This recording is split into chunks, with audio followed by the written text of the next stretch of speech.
Oke, Mimin langsung lanjut ceritanya. Selamat mendengarkan, dan hidupkan imajinasi para tetua. Cerita pun dimulai. Puluhan tahun yang lalu, saat ras manusia dan ras setan pertama kali menjalin kontak, semua jenius ras manusia memasuki alam setan, dan keturunan dari 3 ras setan juga memimpin sekelompok jenius ke bidang bintang atas. Wilayah bintang atas tidak tahu banyak tentang hakikat jenius manusia di alam setan, mereka hanya mendengar rumor. Namun, pertumpahan darah dan pembantaian yang disebabkan oleh ras setan di wilayah bintang atas adalah nyata. Pada awalnya, kekuatan-kekuatan besar menutup gerbang gunung, melarang para murid pergi. Seluruh wilayah bintang atas dipenuhi ketakutan, dan hampir menjadi wilayah kekuasaan para setan-setan tersebut. Baru kemudian, ketika berita tentang kehadiran Suhan yang dahsyat di alam setan sampai ke telinga orang-orang tersebut, umat manusia kembali bangkit. Baru setelah Suhan dan rekan-rekannya kembali dari alam setan dan membantai banyak keturunan ketiga ras setan, barulah para jenius iblis lainnya bersembunyi atau mundur ke alam setan, memberi kesempatan kepada umat manusia untuk mengatur napas. Namun, selain Suhan, bagaimana dengan orang-orang di luar sekte Phoenix? 4 bintang, keturunan 9 dewa agung, di mana prestasi mereka dalam menaklukkan alam setan? Belum pernah mendengar hal itu sebelumnya. Hanya Pangu Xingzi, di sungai 10.000 binatang, yang bertarung melawan Zonglin dan Suhan, menyebabkan sedikit kehebohan di medan bintang kelas atas. Yang lainnya langsung mengasingkan diri setelah kembali ke wilayah bintang atas, tanpa mengucapkan sepatah kata pun.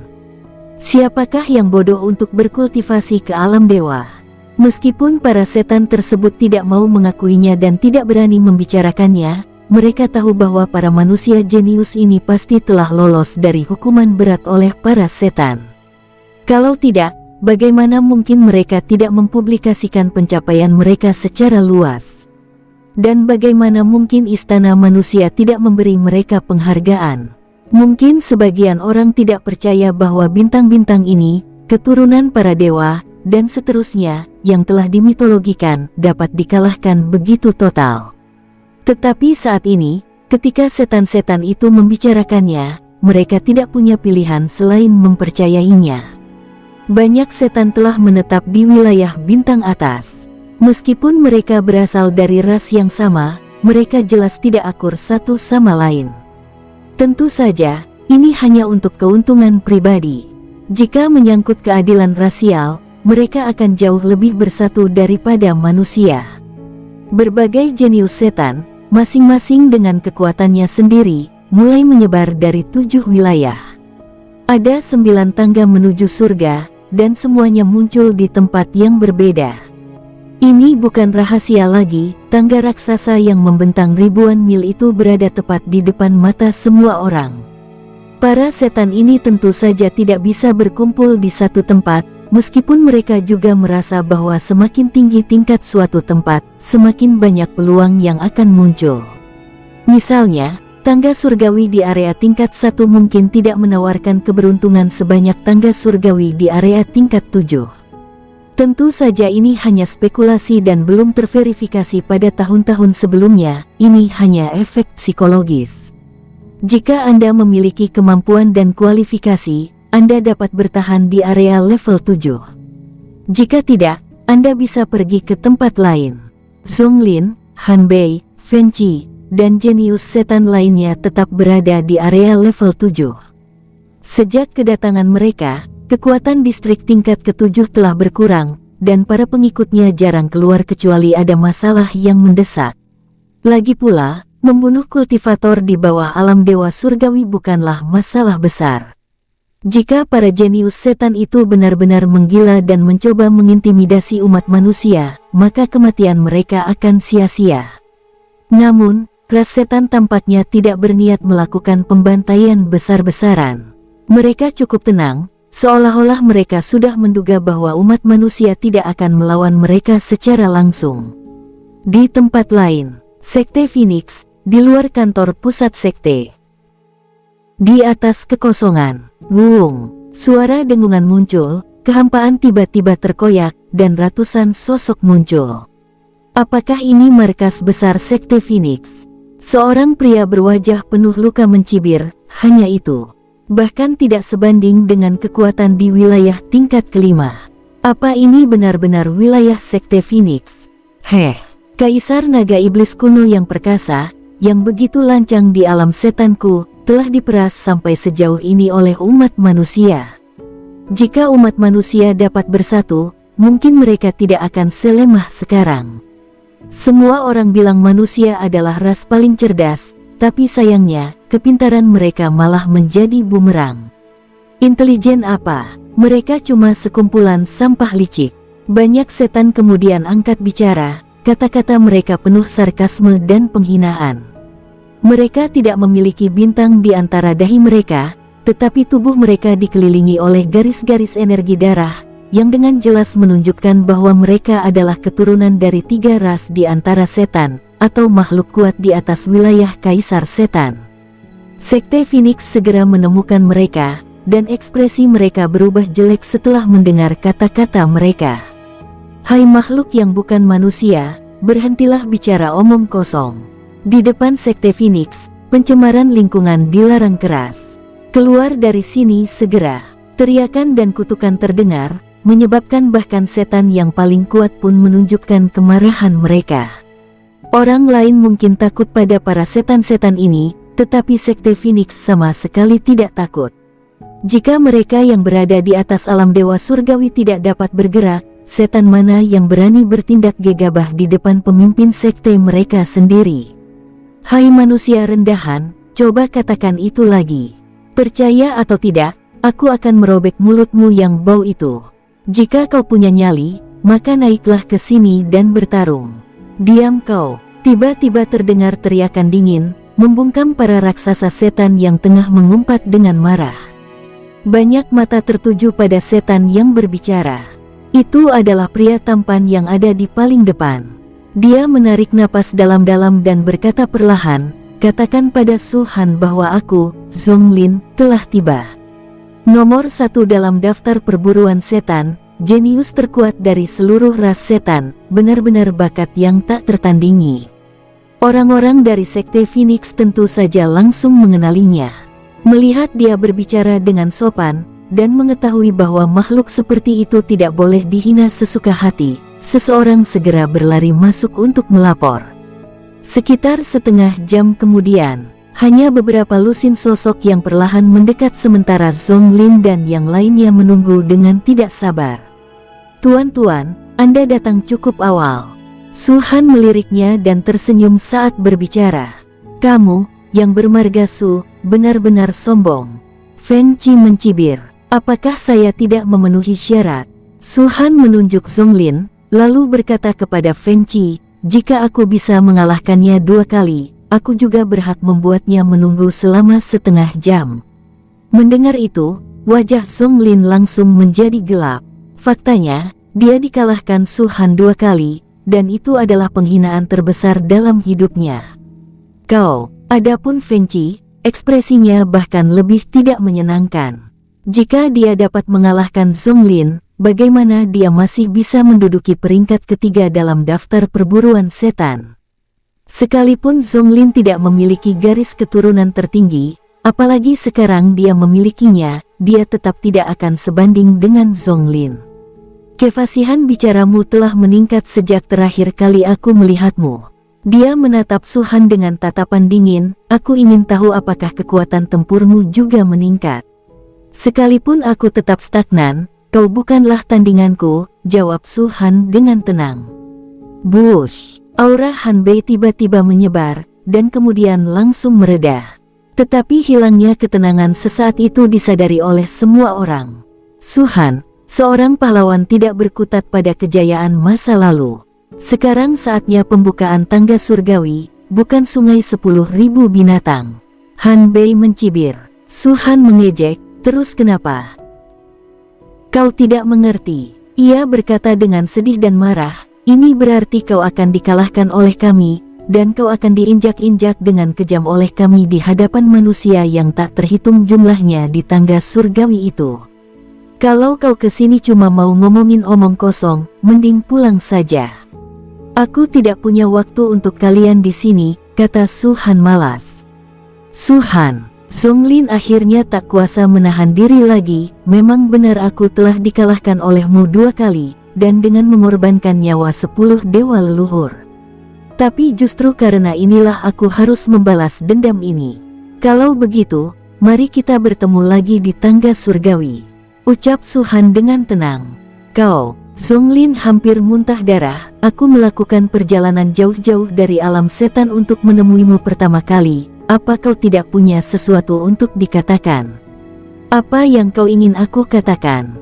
Aku tidak bisa asal mengada-ada, kata Su Han tanpa daya. Zonglin tercengang, jelas tidak memahami maksud Su Han. Namun, hal ini tidak menghentikannya untuk membenci Su Han. Aku harus berterima kasih padamu, karena kekalahanmu telah mengajariku bahwa selalu ada orang yang lebih mampu daripada dirimu, dan selalu ada sesuatu yang melampaui pemahamanmu. Selama periode ini, aku telah berkultivasi dengan tekun, dan seiring bertambahnya garis keturunan tertinggiku, kekuatan tempurku tak lagi seperti dulu. Tunggu saja, di tangga surgawi itu, aku akan merampas kekayaan umat manusiamu, mengambil nyawamu, dan membalaskan dendam sungai 10.000 binatang. Apakah kamu sudah selesai berbicara? Su Han tampak sangat bosan. Siapapun boleh bicara besar, itu tergantung pada kemampuanmu. Aku sarankan kau kembali dan beristirahat. Kalau tidak, jika aku mengalahkanmu untuk ketiga kalinya, kau akan benar-benar kehilangan muka. Aku tidak membunuhmu 2 kali pertama, tapi apakah kau akan selamat untuk ketiga kalinya masih belum pasti. Begitu dia selesai berbicara, Su Han berbalik untuk pergi. Tubuh Zonglin sedikit gemetar. Penghinaan tahun itu telah berubah menjadi kebencian, membutakannya. Dia bisa tetap tenang di hadapan siapapun, tetapi tidak di hadapan Su Han. Terutama setelah mendengar kata-kata Su Han, dia tiba-tiba merasa bahwa kata-kata apapun tidak ada artinya dan tidak berdaya, dan satu-satunya cara untuk benar-benar membalas dendam adalah melalui pembunuhan. Su Han, melihat Su Han hendak pergi, pria yang berduka itu tiba-tiba berkata, apakah tebakanku benar? Su Han terdiam sejenak, lalu seakan tidak mendengarnya, terus berjalan maju. Hahaha. Dia tertawa getir, manusia itu cuma tukang menggertak. Aku berani bertaruh nyawa, meskipun umat manusia punya 2 ahli alam berdaulat, salah satunya pasti takkan mampu bergerak. Kalau tidak, dengan keuntungan sebesar itu, bagaimana mungkin kau bisa berdiri damai melawan ras setanku? Tunggu saja, aku akan menemukan lebih banyak petunjuk. Begitu leluhur iblis memberi perintah, ras setanku akan segera menghancurkan medan bintang superior. Su Han tetap diam, dan sosoknya perlahan menghilang. Baru setelah dia benar-benar pergi, Han Bei perlahan kehilangan senyumnya dan mengerutkan kening. Apakah dia berpura-pura? Atau apakah dia benar-benar percaya diri? Apakah dia mencoba menjebak ras setanku? Mungkinkah tebakanku benar-benar salah? Analisisnya logis dan berdasar, dan pesannya telah disampaikan ke alam suci. Namun, masalah sepenting itu tidak dapat diputuskan dalam 1 atau 2 hari. Ini sebenarnya tebing. Kami telah membuat pilihan yang tepat. Kami akan menghancurkan umat manusia dan mendominasi Bima Sakti. Mereka salah jalan, dan penguasa umat manusia pun murka dan melancarkan serangan, memusnahkan umat setan. Dalam situasi ini, Han Bei tentu harus mempertimbangkan kebenaran semua ini. Lagi pula, jika bicara tegas, semua yang dipikirkannya itu masih sekadar spekulasi. Tanpa pernah melihat penguasa manusia sejati, dia tidak akan pernah yakin apakah benar-benar ada makhluk setingkat penguasa yang tidak mampu bergerak. Beruntung bagi umat manusia, hanya sejumlah kecil orang, termasuk Su Han, yang tahu bahwa Yuan Ling terjebak di alam iblis ekstrateritorial. 7 tangga menuju surga muncul satu demi satu, tetapi 2 tangga terakhir tampaknya menemui jalan buntu dan belum ada tanda-tanda akan muncul. 3 hari kemudian, Su Han berangkat dari Sekte Phoenix menuju Istana Pengadilan Manusia. Dia membunuh banyak jenius setan di alam setan, termasuk tidak kurang dari 20 keturunan dari 3 ras, diantaranya adalah makhluk tingkat atas seperti Sun Tianli dan Siwu. Setelah kembali ke medan bintang atas, dia membunuh Jin Yan, yang menduduki peringkat ke-13 dalam daftar perburuan iblis, serta beberapa keturunan dari 3 ras di bawah komando Jin Yan. Hadiah yang bisa diterimanya sangat besar, tetapi Su Han belum mengklaimnya. Tujuan perjalanan ke Istana Pengadilan Manusia ini adalah untuk mengumpulkan hadiah. Ketika daftar perburuan kedua ras pertama kali muncul, banyak pasukan manusia menyumbangkan sumber daya untuk mendorong para manusia jenius membunuh para jenius setan. Hadiahnya adalah sumber daya ini. Dia tentu tidak akan lupa, dan dia juga tidak akan begitu saleh untuk menyelamatkan pasukan itu dari ganjaran tersebut. Dia hanya terlalu sibuk untuk punya waktu. Lebih jauh lagi, sebagian besar hadiah itu diberikan oleh kekuatan yang menentang Su Han.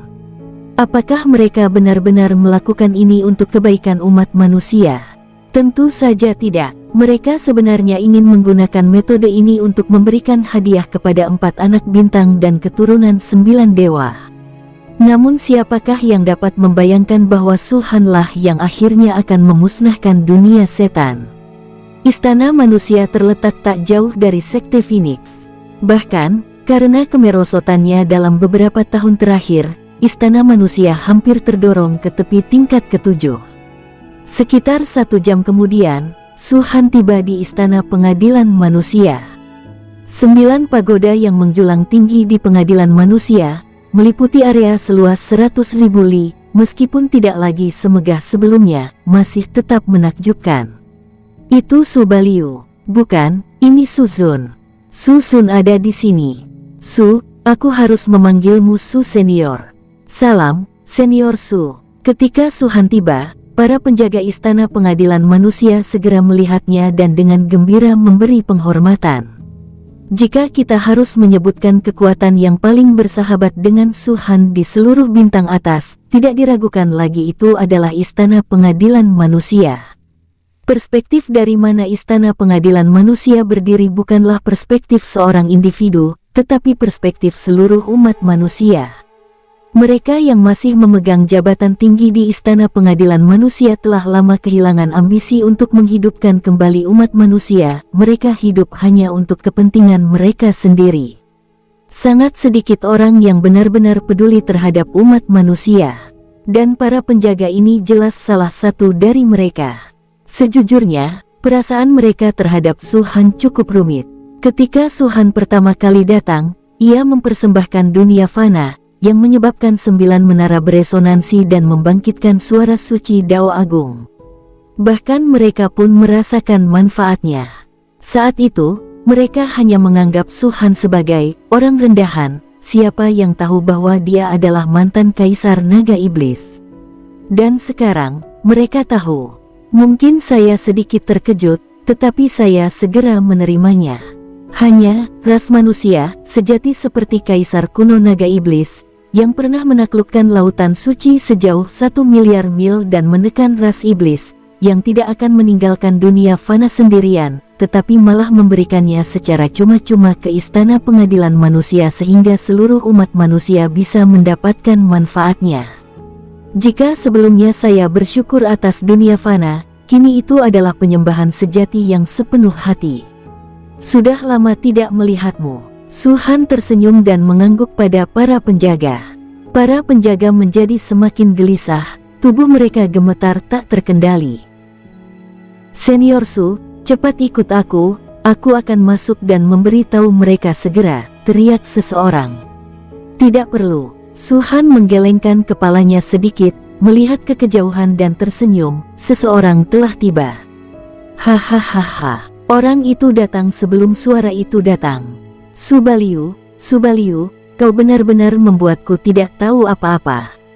Sesosok tubuh dengan cepat mendekat, tak lain dan tak bukan adalah Fang Ji, kepala penjaga kota. Salam, Komandan Fang. Para penjaga di bawah membungkuk. Sementara itu, Su Han menatap Fang Ji dan berseru pelan, penjaga Fang, apakah dia sudah berhasil? Ketika Fang Ji pertama kali datang ke istana manusia, ia masih berada di puncak alam dewa surgawi. Ia hampir mencapai puncaknya berkat suara suci Dao Agung, tetapi sayangnya ia gagal. Namun saat ini, alis Fang Ji tidak lagi ditutupi bintang, sebaliknya, alisnya benar-benar halus. Dia pasti tidak kehilangan kultivasinya, kalau tidak, bagaimana dia bisa bergerak begitu cepat? Dengan kata lain, dia telah berhasil menerobos ke alam dewa kuno. Ya, kau telah berhasil. Kau berhasil di dunia fanamu. Fang Ji mengangguk dan mendesah pelan. Sekarang aku mengerti mengapa kau begitu yakin saat itu bahwa aku pasti akan berhasil di dunia fana. Su Han pernah berkata bahwa Fang Ji akan berutang budi ketiga padanya, yaitu menerobos ke alam dewa kuno dengan menggunakan dunia transformasi fana. Sejujurnya, Fang Ji setengah percaya dan setengah ragu saat itu, tetapi dia tidak ingin membantahnya, jadi dia tidak banyak bicara. Namun kini, Fang Ji akhirnya mengerti, bukan berarti Su Han benar-benar jenius sampai sejauh itu, melainkan karena Su Han berani berkata seperti itu karena pengalamannya di kehidupan sebelumnya. Itu semua sudah berlalu, jangan dibahas lagi, kata Su Han sambil tersenyum. Baiklah, sudah cukup, sudah cukup. Fang Ji, yang selalu berjiwa bebas, berjalan mendekati Su Han dan berkata sambil tersenyum, sekarang, haruskah aku memanggilmu Su Baliu, atau haruskah aku memanggilmu Senior Su? Kamu, Senior Su. Su Han memutar matanya ke arah Fang Ji, jika kau ingin mengusirku, teruslah berbicara dengan nada seperti ini. Siapa yang menyuruhmu merahasiakannya dariku begitu lama? Fang Ji mendengus. Jika aku tidak menyembunyikannya darimu, aku mungkin sudah mati sekarang. Su Han mendesah. Fang Ji terdiam sejenak, lalu berkata, aku hanya bercanda, jangan dianggap serius. Hahaha. Keduanya tertawa keras dan berjalan memasuki istana. Kau di sini untuk mengambil hadiahmu, kan? Tanya Fang Ji sambil mereka berjalan. Su Han mengangguk. Hadiahnya, ucap Fang Ji ragu sejenak. Ada apa? Su Han sengaja memasang wajah tegas dan berkata, mungkinkah istana manusiamu enggan melepaskan mereka? Atau apakah kau sudah diam-diam menggunakan hadiah-hadiah itu di belakangku? Tidak, itu hanya. Fang Ji ragu sejenak, lalu menggertakkan gigi dan berkata, cepat atau lambat kau akan tahu juga, jadi kukatakan saja. Tak satu pun dari hadiah yang disebut-sebut itu benar-benar dikirim ke istana pengadilan manusia. Hanya sebagian kecil yang pernah dikirim. Apa maksudmu? Tanya Su Han sambil mengerutkan kening. Tidakkah kamu mengerti? Fang Ji berkata dengan kesal, hanya 4 prefektur utama, serta istana dewa terkenal, keluarga Fang, keluarga Lin, dan pasukan lainnya yang mengirimkan sumber daya hadiah yang dijanjikan ke istana pengadilan manusia. Sedangkan untuk Kunlun Zai, Sekte Rui, Gerbang Tianlong, dan Paviliun Fengwu, mereka tidak mengirimkannya. Mungkin mereka tidak akan mengirimkannya lagi di masa mendatang. Dengan kata-kata terakhir itu, Su Han akhirnya mengerti. Mereka mengincarku, kata Su Han dengan suara berat. Fang Ji tetap diam. Apakah ada pertanyaan? Pasti yang mengincar Su Han. Kekuatan seperti Kunlun dan Tianlongmen awalnya bermaksud untuk membina 4 putra bintang dan keturunan 9 dewa. Itulah sebabnya mereka membuat janji dan membagikan banyak sumber daya sebagai hadiah bagi mereka yang membunuh jenius setan. Akan tetapi, mereka hanya memberikan janji-janji kosong dan diam-diam menyimpan rencana cadangan, tanpa benar-benar menyerahkan hadiahnya ke istana pengadilan manusia. Jelas mereka tidak punya niat baik sejak awal. Jika Pangeran Bintang 4 dan keturunan 9 Dewa Agung membunuh para jenius setan itu, mereka pasti akan mengirimkan hadiahnya tanpa ragu.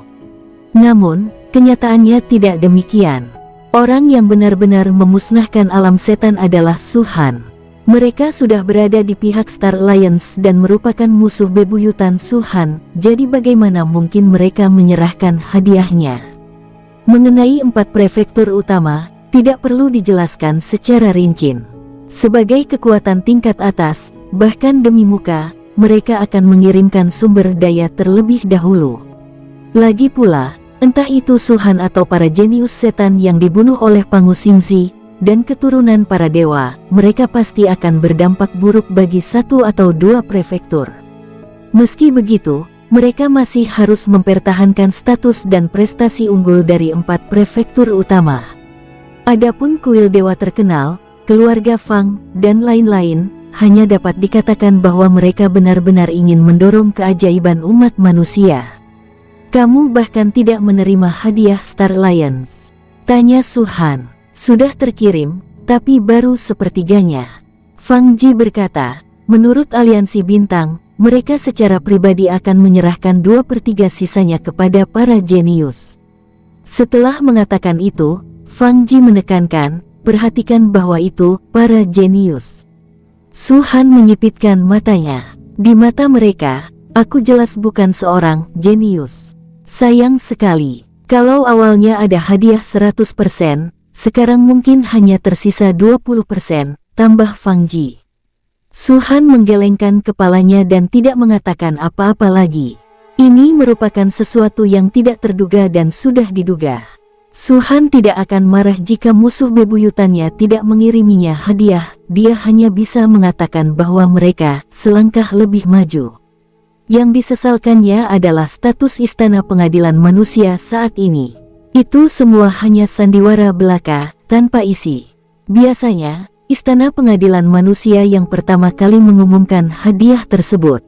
Karena pasukan tersebut tidak mau mengirimkan sumber daya, Istana Pengadilan Manusia seharusnya datang langsung dan memintanya. Akan tetapi, jelas dari kata-kata dan ekspresi Fang Ji bahwa Istana Pengadilan Manusia tidak melakukan hal itu. Barangkali, tidak ada seorang pun yang berani melakukan hal itu. Dari segi kekuatan keseluruhan, Istana Pengadilan Manusia saat ini mungkin hanya sebanding dengan pasukan tingkat 4 yang lebih kuat. Beraninya mereka meminta sumber daya dari pasukan tingkat 2 atau tingkat pertama. Sudah waktunya memilih kepala istana untuk Istana Manusia, kata Suhan dengan tenang. Tuan Istana, Fang Ji terkejut. Ketika Istana Renting pertama kali didirikan, memang ada jabatan kepala istana. Namun, kemudian, sang kepala istana turun tahta, dan umat manusia perlahan-lahan menjadi damai. Berbagai kekuatan besar muncul, semuanya bersaing demi kepentingan mereka sendiri. Tidak ada seorang pun yang bersedia menangani kekacauan ini, yang mengakibatkan situasi saat ini, di mana, meskipun Istana Manusia memiliki banyak pejabat tinggi, tidak ada kepala istana. Fang Ji benar-benar mengerti apa yang dimaksud Suhan. Kalau saja Istana Manusia punya orang yang cakap dan luar biasa untuk menjabat sebagai tuannya, tentu saja tidak akan berakhir dalam kesulitan seperti ini. Tetapi jika benar-benar ada orang seperti itu, maka Istana Manusia tidak akan jatuh ke keadaan seperti sekarang ini. Yang dapat saya katakan adalah menyedihkan. Keluarga Fangmu benar-benar dimanfaatkan, kata Suhan sambil tersenyum. Tidak, keluarga Fang tidak bisa disebut pecundang. Yang benar-benar bisa disebut pecundang adalah 4 prefektur utama. Fang Ji berkata, setidaknya, keluarga Fangku memang melakukannya demi kemanusiaan. Terlepas dari siapa yang membunuh si jenius setan itu, dan terlepas dari apakah itu merugikan keluarga Fangku, itu adalah pencapaian nyata dan kontribusi bagi kemanusiaan. Sedangkan untuk 4 domain utama, alasan mereka mengirimkan sumber daya mereka lebih awal sebenarnya hanya demi menyelamatkan muka. Melihat Suhan hendak berbicara, Fang Ji menambahkan, kau tak perlu membela mereka. Dulu, mereka mungkin memang melakukannya demi kebaikan umat manusia. Tapi sekarang situasinya berbeda. Istana Yunwang dan Istana Baihua ada di pihakmu, sementara Istana Daming telah menjadi musuh bebuyutanmu, dan Istana Jingan pun tak jauh lebih baik. Jika kalian menerima lebih banyak pahala, tentu akan berdampak buruk bagi prefektur Daming dan prefektur Jingan. Jika anak bintang dan keturunan dewa menerima lebih banyak pahala, tentu akan berdampak buruk bagi prefektur Yunwang dan prefektur Baihua yang ada di pihakmu. Mengingat situasi ini, mereka tetap mengirimkan sumber daya lebih awal, tentu saja karena mempertimbangkan harga diri. Kalau bukan mereka yang dimanfaatkan, lalu siapa lagi? Su Han tak dapat menahan diri untuk bertanya, menurutmu, selain prefektur Jing'an dan prefektur Daming, semua hadiah yang tersisa adalah milik orang dalam. Dia mengatakannya dengan santai, tetapi sebenarnya ada makna kedua di baliknya. Orang dalam ini juga termasuk keluarga Fang. Keluarga Fang selalu bersikap netral, menghindari menyinggung siapapun. Jika Fang Ji mengangguk, itu akan membuktikan bahwa keluarga Fang juga condong ke pihak Su Han. Su Han yakin Fang Ji pasti mengerti maksudnya. Sungguh, Fang Ji menatap Su Han dalam-dalam, lalu akhirnya mengangguk dan berkata, "Ya, mereka semua ada di pihak kita." "Hahaha, meski begitu, aku tetap untung." Su Han tertawa. "Mari kita bicarakan sesuatu yang membahagiakan." Fang Ji melanjutkan, "Meskipun kurang dari 3/10 dari sisa hadiah yang masih tersedia, masih ada beberapa item bagus. Belum lagi kristal ilahi, kamu tidak kekurangan uang sama sekali. Selain kristal ilahi, hanya ada sedikit artefak, kebanyakan berupa pil dan ramuan obat yang dapat meningkatkan kultivasi." Su Han mengangguk. Jenis penghargaan ini pada awalnya ditujukan untuk menumbuhkan anak ajaib. Jenius manusia yang mampu menghabisi keturunan 3 ras setan pada dasarnya tidaklah lemah, dan mereka tentu saja memiliki banyak artefak. Yang paling kurang dari mereka adalah peningkatan kultivasi mereka. "Kau pasti tahu tentang pil kristal mengalir, kan?" tanya Fang Ji. Oh, mata Su Han berbinar. Kalau tidak salah, efek yang terkandung dalam benda ini seharusnya cukup untuk memungkinkan seorang kultivator di puncak alam dewa mendalam untuk langsung menerobos ke alam dewa surgawi, kan? "Benar." Fang Ji tersenyum dan berkata, "Keempat pil kristal radian ini saja sudah sangat berharga. Di pasaran, harga pil kristal mengalir setidaknya 1,5 miliar kristal ilahi. 4 di antaranya jika digabungkan akan bernilai lebih dari 6 miliar, yang memang jumlah yang cukup besar bagi Fang Ji, yang baru saja menembus alam dewa kuno. Namun bagi Su Han, itu tidak berarti apa-apa. Namun, pil kristal mengalir tidak ternilai harganya dan tidak tersedia, karena bahan obat yang digunakan untuk memurnikannya sangat langka. Terlebih lagi, pil jenis ini sangat populer, dan setiap kali muncul, langsung dibeli oleh negara-negara besar. Jika Anda benar-benar ingin mengeluarkan uang untuk membelinya, Anda mungkin tidak bisa melakukannya. Tentu saja, jika Anda bersedia menghabiskan cukup banyak kristal ilahi, Anda masih dapat membelinya. Aku tahu kau membutuhkan lebih banyak sumber daya untuk kultivasi daripada yang lain, tapi 4 pil kristal mengalir seharusnya cukup bagimu untuk menembus alam dewa surgawi bintang 1, kan? Kau sudah berada di alam dewa surgawi setengah langkah, kata Fang Ji dengan percaya diri. Kita lihat saja nanti. Su Han menggosok hidungnya. Fang Ji, orang itu, dia benar-benar tahu cara mengangkat topik yang paling sensitif. Hanya 4 pil kristal berkilauan saja sudah cukup untuk membantuku menerobos.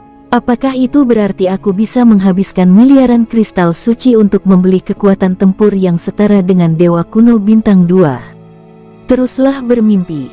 Hanya seorang kultivator alam dewa mendalam puncak biasa yang dapat menerobos ke alam dewa surgawi hanya dengan 1 pil kristal mengalir. Su Han tidak hanya luar biasa, tapi juga jenis luar biasa yang paling luar biasa. Ia memiliki 9 wujud utama dan mengolah tubuh fisik dan seni bela diri. Bahkan kultivasi seni bela diri tubuh asli saja tidak akan cukup dengan pil kristal mengalir, apalagi yang banyak.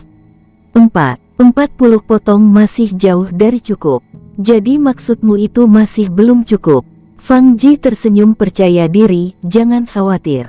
Sekalipun keempat pil kristal bercahaya ini tidak dapat membantumu menembus alam dewa surgawi, hadiahnya juga termasuk 2 pil naga giok ilahi dan 1 pil roh keturunan tertinggi. Ini semua pil kelas 6, yang hanya dapat dikonsumsi dan dimurnikan oleh para kultivator alam dewa surgawi. Efek gabungannya setidaknya beberapa kali lebih kuat daripada keempat pil kristal bercahaya itu. Seharusnya itu sudah cukup, kan? Bibir Su Han berkedut, tetapi dia mengabaikannya. Kalau itu masih belum cukup, lusinan pil kelas 5 ini juga bisa menjadi alat bantu terobosanmu ke alam dewa surgawi. Fang Ji menambahkan, selain itu, ada hampir 100 ramuan obat yang bisa langsung ditelan, serta kristal naga yang diperoleh keluarga Fangku dari dekat Istana Naga Laut Timur. Singkatnya, meskipun imbalannya jauh lebih sedikit, itu tetap akan memungkinkanmu untuk menerobos ke alam dewa surgawi.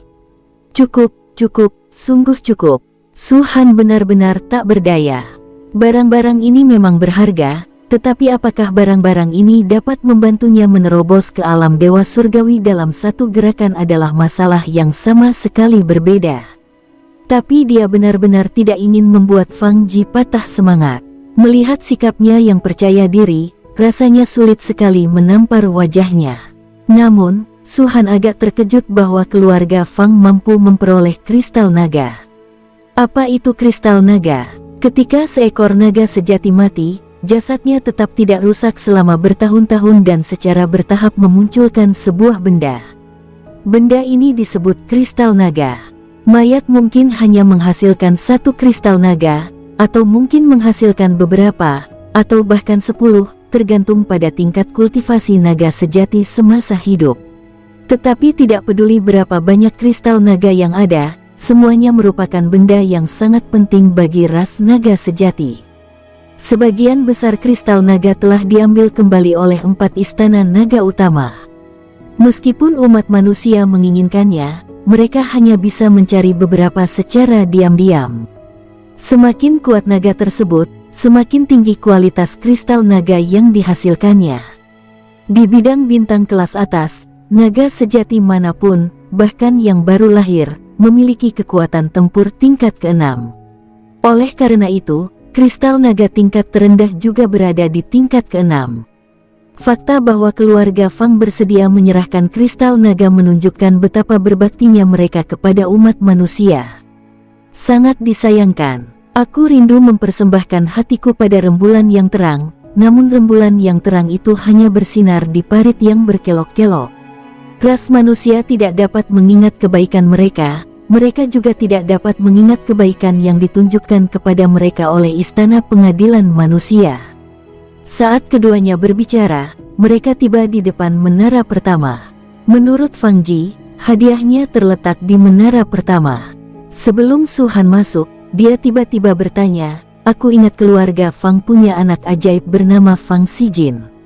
Saat itu, Fang Xijin muncul entah dari mana, menantang semua talenta papan atas.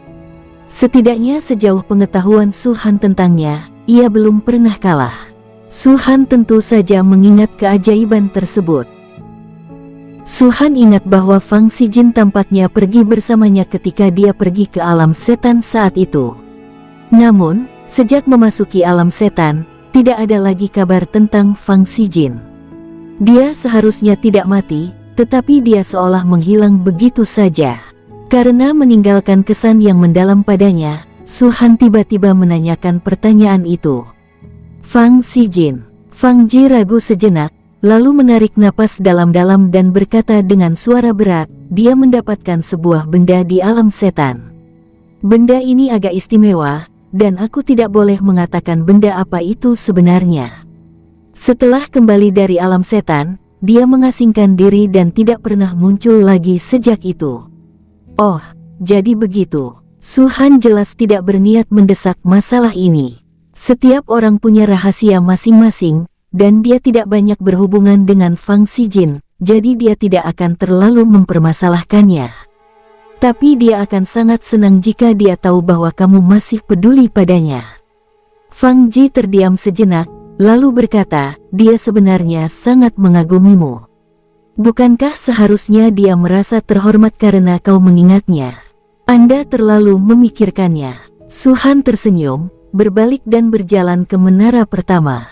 Banyak murid saat ini sedang mencari pencerahan di menara pertama. Begitu melihat Su Han, mereka segera menunjukkan kegembiraan dan rasa hormat, berdiri dan membungkuk padanya. Tak diragukan lagi, semua ini asli. Jika seseorang tidak benar-benar peduli dengan istana pengadilan manusia, seseorang tidak akan melakukan perjalanan khusus ke menara pertama untuk mencari pencerahan. Tentu saja, dunia fana adalah masalah yang lain.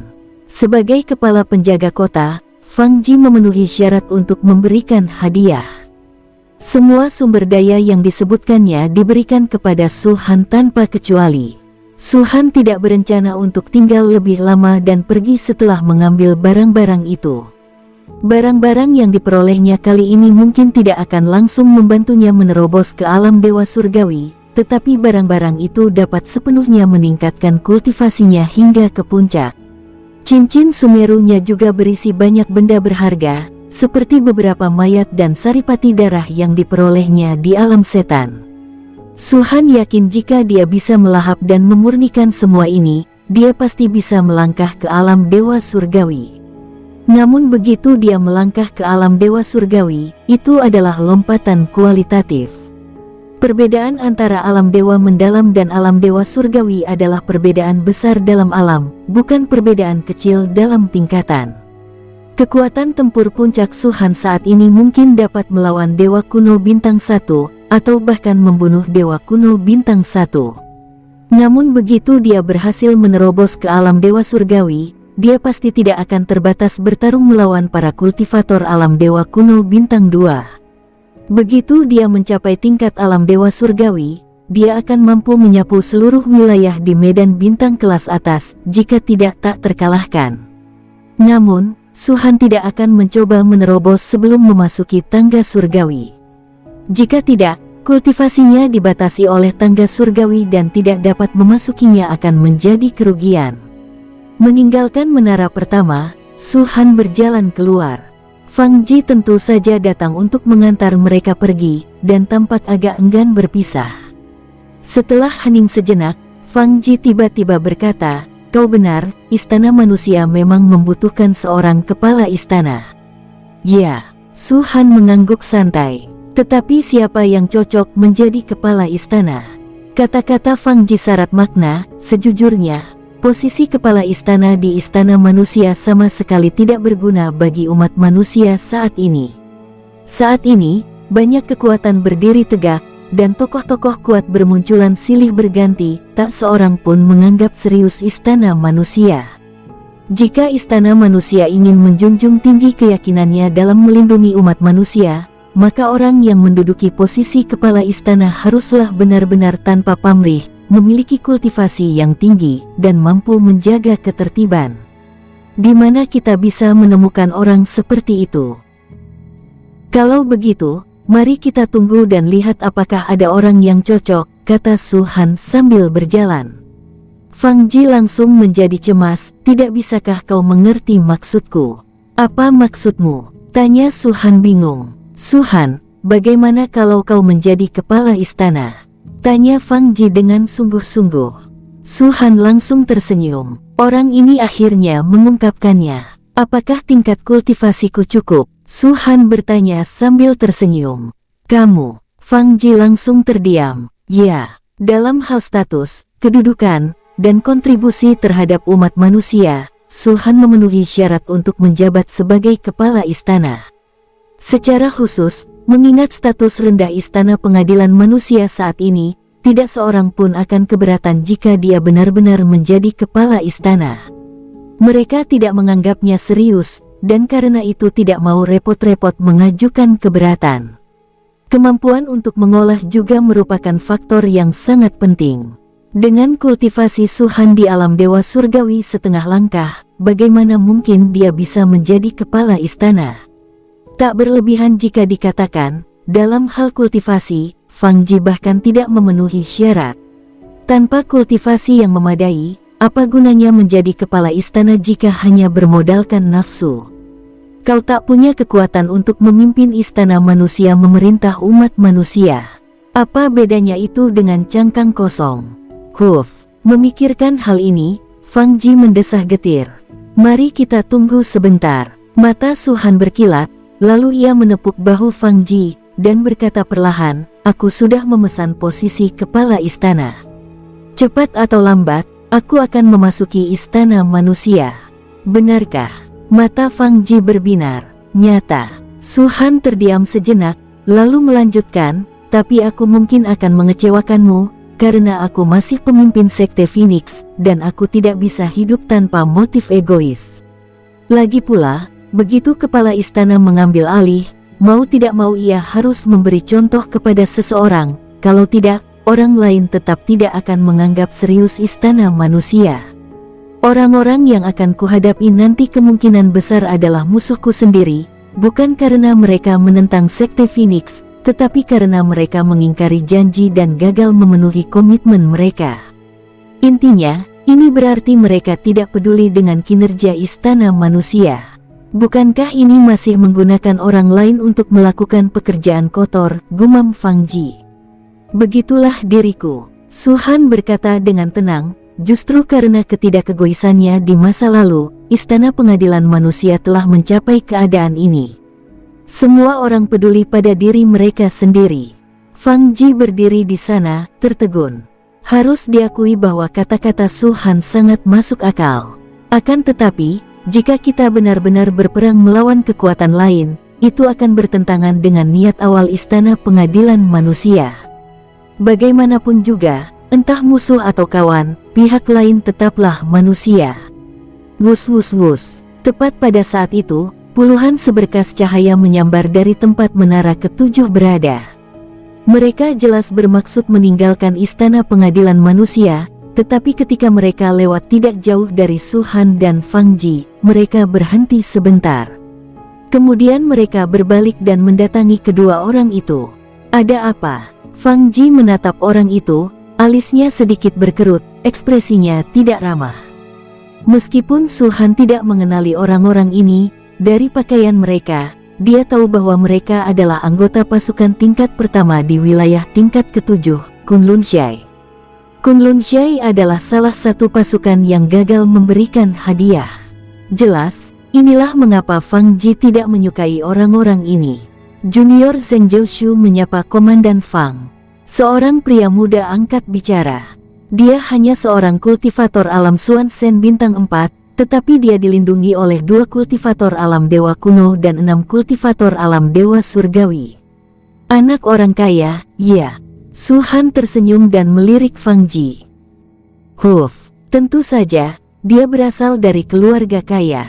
Fang Ji mendengus dan berkata dengan nada sarkastis, salah satu dari 2 wakil penguasa Kunlun Shai, putra tunggal Tuan Zheng Yuantang.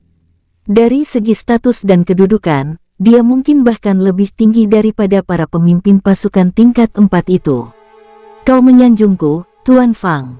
Zheng Jiushu tidak tampak marah sama sekali, sebaliknya, dia tersenyum dan menangkupkan tangannya sebagai bentuk hormat. Kemudian, dia menatap Su Han dengan ekspresi bingung. Lalu, dia mengatakan sesuatu yang hampir membuat Fang Ji marah besar.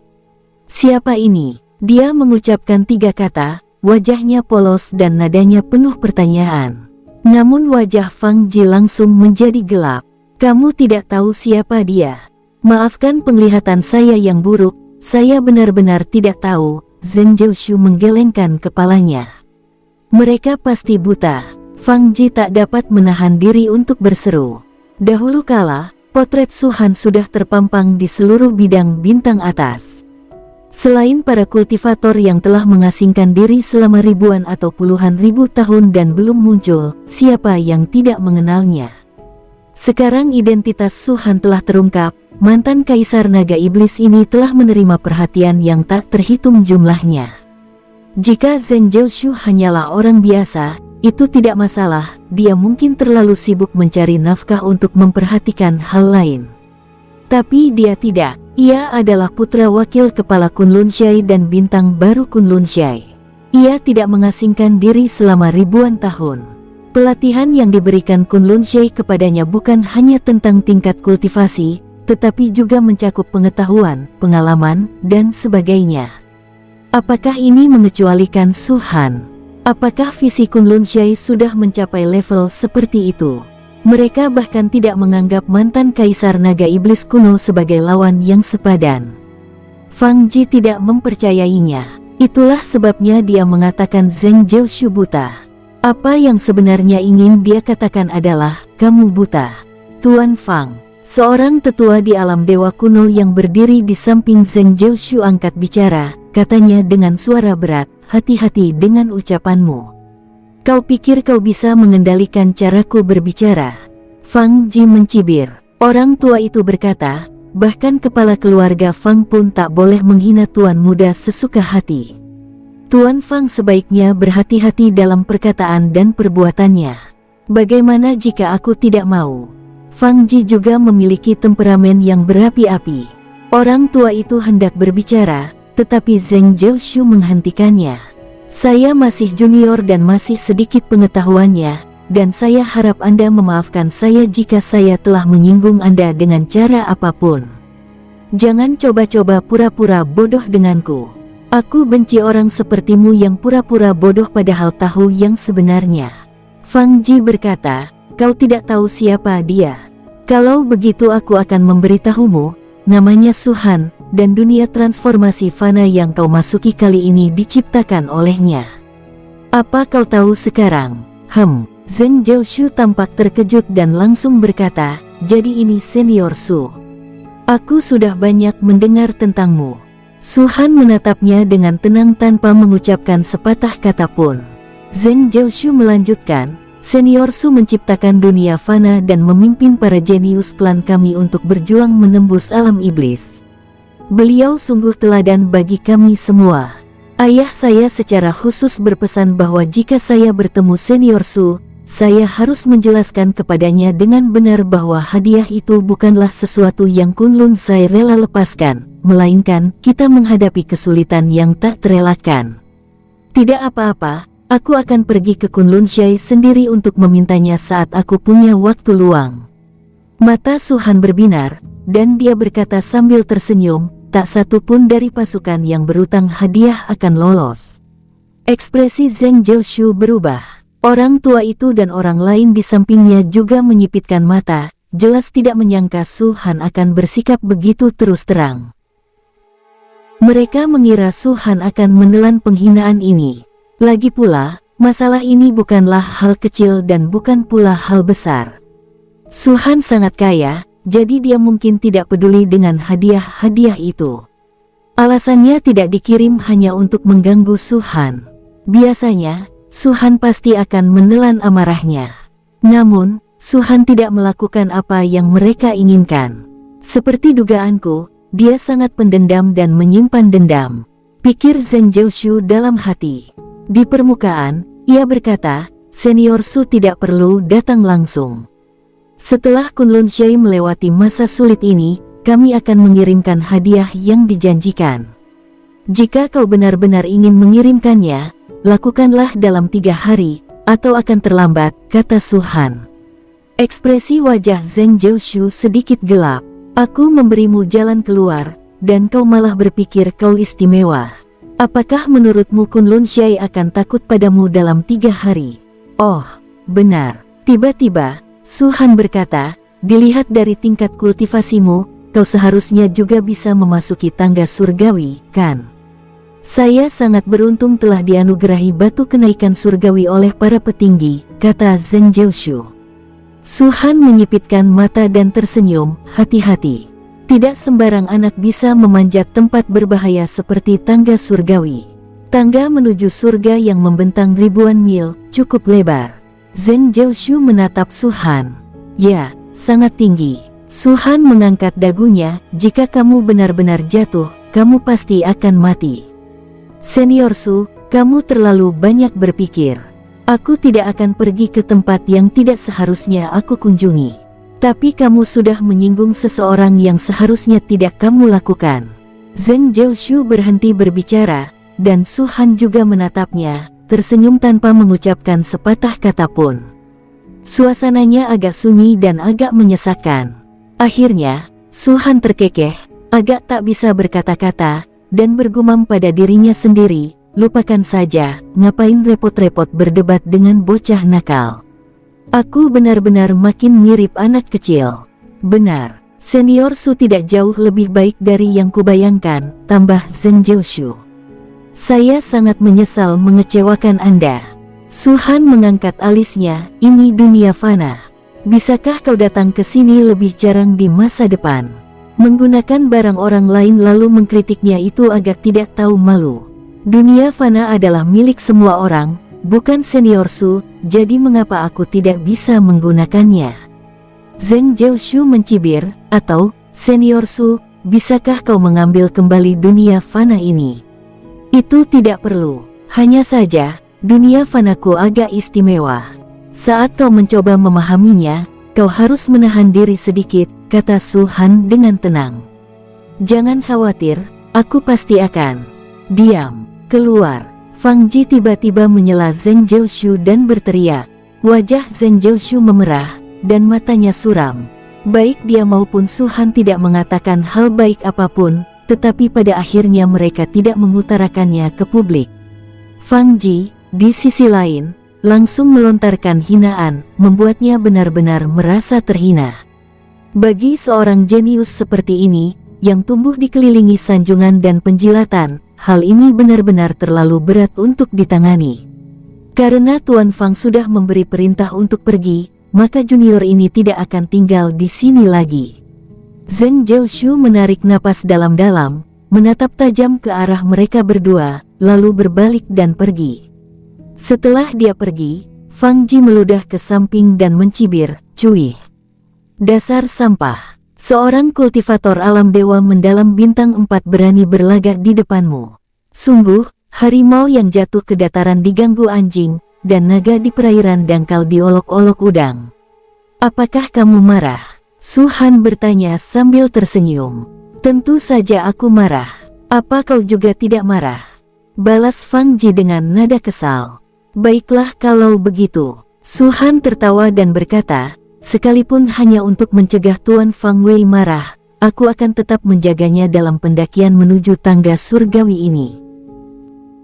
7 hari kemudian, di tempat lain, area tingkat 7, keluarga Fang. Tata letak keluarga Fang agak unik, tidak memenuhi syarat sebagai tempat tinggal sekte. Selain beberapa istana, sebagian besar bangunan sebenarnya merupakan tempat tinggal gua. Tempat tinggal di gua ini bervariasi dalam ukuran dan kedalaman, yang dengan jelas menunjukkan bahwa orang-orang dengan status berbeda tinggal di tempat tinggal gua yang berbeda. Bagi murid-murid keluarga lainnya, istana digunakan untuk menyimpan barang-barang dan berdiskusi, sedangkan gua merupakan tempat sesungguhnya untuk berkultivasi. Ada puluhan ribu hunian gua dengan berbagai ukuran, dan di depan setiap hunian gua terdapat deretan tempat pengumpulan roh. Dari luar, semua susunan pengumpul roh tampak sama, tetapi sebenarnya tidak demikian. Makin tinggi status seseorang dan makin besar sumbangannya kepada keluarga lain, makin maju pula susunan pengumpul rohnya. Tidaklah berlebihan jika dikatakan bahwa dengan susunan pengumpul roh ini, lingkungan kultivasi keluarga Fang tidak lebih buruk daripada kekuatan lainnya. Tentu saja, mengingat besarnya keluarga Fang, puluhan ribu rumah gua jelas tidak cukup. Semua hunian gua ini digunakan oleh keturunan langsung keluarga Fang. Anggota cabang dan anggota periferal perlu memenuhi berbagai persyaratan sebelum mereka memenuhi syarat untuk memasuki gua untuk bercocok tanam.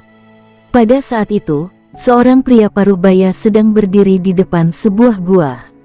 Dia berdiri di barisan pengumpul roh, hanya sebaris dari penghalang cahaya gua. Dia tampak ragu-ragu dan cemas, tetapi akhirnya dia menggertakkan giginya dan bertanya, "Si Jin, apakah kamu tidak berencana untuk keluar dari pengasingan?" Gua itu benar-benar sunyi, dan Fang Si Jin tampaknya tidak mendengar apapun. Pria paruh baya itu merenung sejenak, lalu berkata, "Tangga surgawi ke-8 telah muncul dari prefektur Daming. Hanya tangga terakhir yang dibutuhkan agar tangga surgawi terbentuk sepenuhnya." Pada saat itu, banyak sekali jenius dari kedua ras akan memasuki tangga surgawi. Ini juga merupakan kesempatan yang sangat penting bagimu. Jika kau jatuh selangkah, kau akan jatuh selangkah demi selangkah. Gua itu tetap sunyi. Pria paruh baya itu mendesah dan bersiap untuk pergi. Ini bukan pertama kalinya dia ke sini. Sejak tangga surgawi pertama kali muncul, dia sudah mengingatkan Fang Xijin setidaknya 3 kali. Namun, Fang Xijin tampaknya tertidur dan tidak memberikan informasi apapun. Setiap kali, dia kembali dengan tangan kosong, dan kali ini mungkin tidak akan berbeda. Betapa terkejutnya dia saat baru saja berbalik, tiba-tiba dari dalam gua muncul cahaya putih susu yang menakjubkan. Cahaya itu begitu cepat sehingga pria paruh baya itu bahkan tidak sempat bereaksi. Begitu ia merasakannya, cahaya itu telah menembus penghalang cahaya gua, melewati tubuhnya, dan menembus susunan pengumpul roh. Lalu, ia melesat pergi.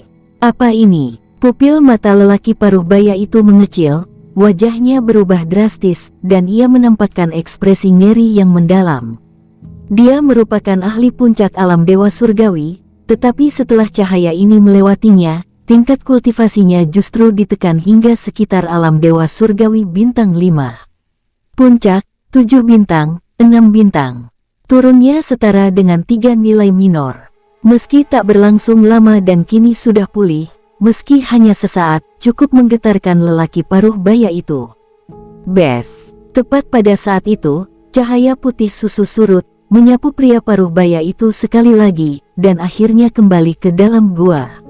Namun kali ini, tingkat kultivasi pria paruh baya itu tidak menurun. Tak, tak, tak, terdengar langkah kaki dari dalam gua. Pria paruh baya itu mengintip ke dalam gua yang gelap dan melihat sosok yang hampir sempurna berjalan perlahan keluar.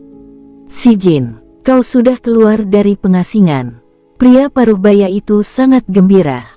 Ayah, maafkan aku karena membuatmu khawatir, kata Fang Xijin sambil meminta maaf. Jangan khawatir, hahaha. Pria paruh baya itu tertawa terbahak-bahak, akan sangat menyenangkan jika kau bisa keluar dari pengasingan sebelum tangga surgawi terbuka. Kau akhirnya akan mendapatkan bagian dari keberuntungan di dalamnya. Fang Xijin mengangguk lembut. Ngomong-ngomong, cahaya apa itu tadi? Saat melewatiku, cahaya itu benar-benar menyegel 3 tingkat kultivasi tingkat minor. Mengerikan, tanya pria paruh baya itu. Fang Xijin ragu sejenak, lalu akhirnya berkata, segel penyegel surga. Segel penyegel surga, apa itu? Tanya pria paruh baya itu dengan bingung. Sebelumnya aku tidak tahu, ia mengenali aku sebagai tuannya, tapi sekarang aku tahu. Fang Xijin tampak agak bersemangat, tetapi dia pada dasarnya acuh tak acuh dan jarang tersenyum, jadi emosinya tidak terlalu kentara. Ayah, pernahkah ayah mendengar tentang 10 artefak kuno agung? Tanya Fang Xijin. Tentu saja aku pernah mendengarnya, seperti lonceng Kaisar Timur, pedang Suan, Fuxikin, dan batu Nua, kata pria paruh baya itu. Fang Xijin mengangguk lalu bertanya, pernahkah kau mendengar tentang 10 senjata iblis kuno yang agung? 10 senjata iblis kuno, aku belum pernah mendengarnya. Pria paruh baya itu menggelengkan kepalanya. Benar sekali, jika kau pernah mendengar tentang 10 artefak iblis kuno agung, kau pasti tahu tentang segel surgawi, karena itu adalah salah satu artefak iblis yang setara dengan 10 artefak ilahi kuno agung. Fang Xijin menatap ayahnya. Apa? Pria paruh baya itu berdiri di sana, pikirannya kosong, dan dia bahkan lupa untuk berpikir. 10 artefak iblis agung, setara dengan 10 artefak ilahi kuno agung. Bagaimana ini mungkin? Benda-benda ini hanya ada dalam legenda. Orang-orang di generasi selanjutnya bahkan bertanya-tanya apakah benda-benda ini benar-benar ada, dan mungkin saja itu hanya mitos. Tetapi putrinya sendiri menerima hal yang sama. Meskipun itu bukan artefak dewa, itu adalah artefak iblis yang setara dengan artefak dewa. Fang Xuezong tidak menyangka putrinya akan berbohong, karena memang tidak perlu baginya, dan dia tidak pernah berbohong kepadanya sebelumnya. Yang paling penting, ketika cahaya segel penyegel langit menyapu dirinya, cahaya itu benar-benar menyegel 3 tingkatan minor dari kultivasinya. Seorang ahli puncak alam dewa surgawi yang telah jatuh langsung ke kekuatan tempur bintang 5, dalam pertempuran nyata, meski hanya sesaat, sudah cukup untuk membuatnya mati tanpa tempat pemakaman, kan? Tingkat kultivasi Fang Xijin hanya pada alam dewa mendalam bintang 7. Ya, itu 7 bintang. Tidak di puncak, juga bukan dewa surgawi setengah langkah, hanya bintang 7. Fang Xijin adalah bintang yang sedang naik daun, dan kecepatan kultivasinya memang mengerikan, tetapi masih belum sebaik Ling Xiao dan yang lainnya yang memiliki cincin Sumeru Putra Suci. Perbedaan 10.000 kali tidak mudah untuk diperpendek. Keluarga Fang mengerahkan seluruh sumber dayanya untuk Fang Xijin, namun dia hanya berhasil mencapai alam dewa mendalam bintang 7. Tentu saja, di sisi lain, Fang Xijin sudah cukup tangguh karena telah mencapai alam dewa mendalam 7 bintang dalam waktu sesingkat itu. Terlebih lagi, sejak kembali dari alam iblis, Fang Xijin telah meneliti segel penyegel surga selama beberapa dekade terakhir. Kalau dia menggunakannya untuk kultivasi, dia mungkin tidak akan mampu mencapai setengah langkah alam dewa surgawi, tetapi paling tidak dia akan mencapai puncak alam dewa mendalam. Cahaya yang menyegel kultivasimu sebelumnya dipancarkan dari segel penyegel surga ini. Fang Xijin tersenyum agak malu, "Ayah, jangan salahkan aku. Sebenarnya tidak ada orang lain yang bisa kujadikan bahan percobaan, jadi aku terpaksa menjadikanmu sebagai kelinci percobaan pertama." Mendengar itu, Fang Xuezong tercengang.